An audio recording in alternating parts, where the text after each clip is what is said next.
അവസാന ശ്വാസത്തിന് മുമ്പ് മർക്കോസിനെ കൂടെ മടക്കിക്കൊണ്ടുവരിക. അങ്ങനെയെങ്കിൽ ഇന്ന് രാത്രി ഓർത്തുകൊള്ളണം, ഇന്ന് രാത്രിയിലും തീരാത്ത പ്രശ്നങ്ങൾ ഉണ്ടെങ്കിൽ ഇവിടെ പരിഹാരമായി മാറണം.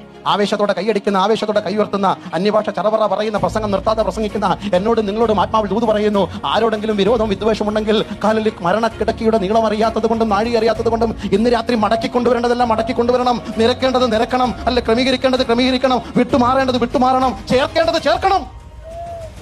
ഹല്ലേലൂയ. അതൊക്കെ ആയിരിക്കട്ടെ നമ്മുടെ ഈ ദിവസത്തിലെ ആത്മീയ ശുശ്രൂഷ കൊണ്ടുണ്ടാകുന്ന പ്രതിഫലനങ്ങൾ. ഇവിടെ പറയുകയാണ്, നീ നിനക്കുള്ളതെല്ലാം വിറ്റ് എന്ത് ചെയ്യണം? ദരിദ്രർക്ക് കൊടുക്കണം. പുള്ളി ആകെ പേടിച്ചു പോയി. കാരണം ഇത്രയും നാൾ വാരിക്കൂട്ടിയത് നേടിയത് ഒറ്റ രാത്രി കൊണ്ട് കച്ചവടമാക്കണം എന്ന് പറഞ്ഞപ്പോൾ പുള്ളി കേട്ടിട്ട് വന്ന ഒരു ഒറ്റപ്പോക്ക്. അതാ വായിച്ചത്, വചന കേൾവി അവനെ എന്താക്കി മാറ്റി? മേക്ക് ഹിം സാഡ്, അവനെ ദുഃഖിതനാക്കി മാറ്റി. പലപ്പോഴും ദൈവമക്കൾ സഭായം കഴിഞ്ഞ് പോകുമ്പോൾ മുഖം വീർപ്പിച്ചാൽ പോലും നമ്മൾ ഓർക്കും, അല്ലെങ്കിൽ നമ്മളോട് വേണമെങ്കിൽ നല്ല കേട്ട പ്രസംഗം അനുസരിക്കാൻ പറ്റാത്തതുണ്ട്. ആരെങ്കിലും നിങ്ങളെ കാണാതെ മിണ്ടാതെ പോയി ഓർത്തോണം, ഇന്നത്തെ പ്രസംഗം പുള്ളിക്കങ്ങ് ഏറ്റത്. നിങ്ങൾ ഓർക്കണം, എന്നാലും അവൻ എന്നെ ഒന്ന് കണ്ടിട്ട് എന്ത് ചെയ്തില്ല, മിണ്ടിയില്ല. ഇന്നോട്ട് ആ പ്രശ്നം തീർന്നല്ലോ. അപ്പം വചന കേൾവി. അപ്പം എന്താണ്? അപ്പൊ യേശു എന്നിട്ട് താഴോട്ട് വിശദീകരിച്ചു, എന്താ ഈ കാരണം, പ്രമാണം കേട്ടോണം. അപ്പൊ ശിഷ്യന്മാർ പറഞ്ഞു, ഇങ്ങനെയാണെങ്കിൽ ആർക്ക് സ്വർഗത്തിൽ പോകാൻ പറ്റും? അപ്പാർട്ട്മെന്റും വില്ലായും വീടും കാറും ഒക്കെ ഉള്ള, അതല്ല ഇവിടുത്തെ വിഷയം. നിങ്ങളുടെ വീട് വിൽക്കുന്ന കാര്യമല്ലേ പറഞ്ഞു വരുന്നത്, നിങ്ങൾ ദൈവത്തിന് വേണ്ടി ചുരുങ്ങുന്ന കാര്യം.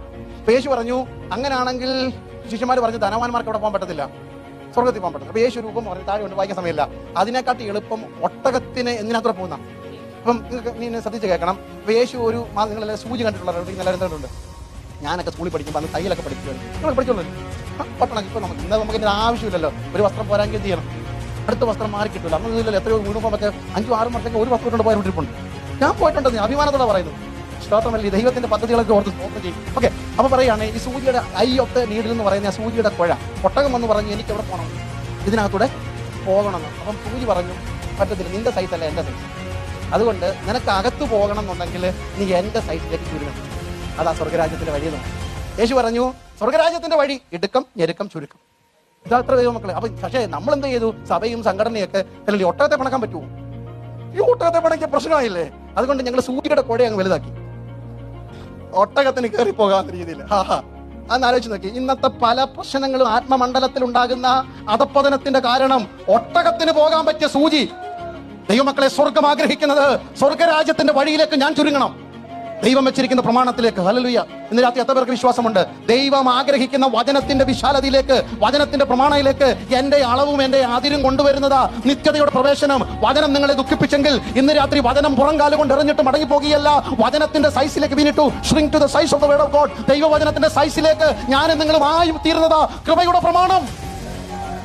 അതിനാ വചനം പറയുന്നത്, കൈ നിനക്കിടർച്ച വരുത്തിയാൽ വെട്ടിക്കളയണം, കാല് നിനക്കിടർച്ച വരുത്തിയാൽ മുറിച്ചു കളയണം, കണ്ണ് നിനക്കിടർച്ച വരുത്തിയാൽ ചൂഴ്ന്നു കളയാൻ മടിക്കരുത്. ഒറ്റക്കൈയും ഒറ്റക്കാലും ഒറ്റക്കണ്ണനുമായി നിത്യതയിൽ പോകുന്നവനാ അഗ്നിനരകത്തിൽ കൈയിട്ടടിക്കുന്നതിനെക്കാട്ടി നല്ലത്.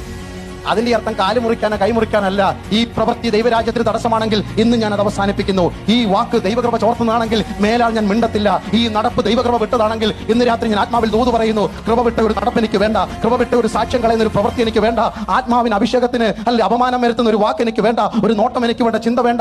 ഇന്ന് രാത്രി വെട്ടിക്കളയുവാൻ തയ്യാറുള്ളവർ സുല്ലിട്ട് പറഞ്ഞോട്ടെ, I am ready to put a full stop for ever and ever every deed that against the perfect will of God. ദൈവഹിതത്തിന് വിരോധമായി ഉയർന്നു പോകുന്ന സകല സങ്കല്പങ്ങളെയും ആത്മാവിൽ പിടിച്ചടക്കുവാൻ ഇന്ന് രാത്രി ഞാൻ ഒരുക്കമാ.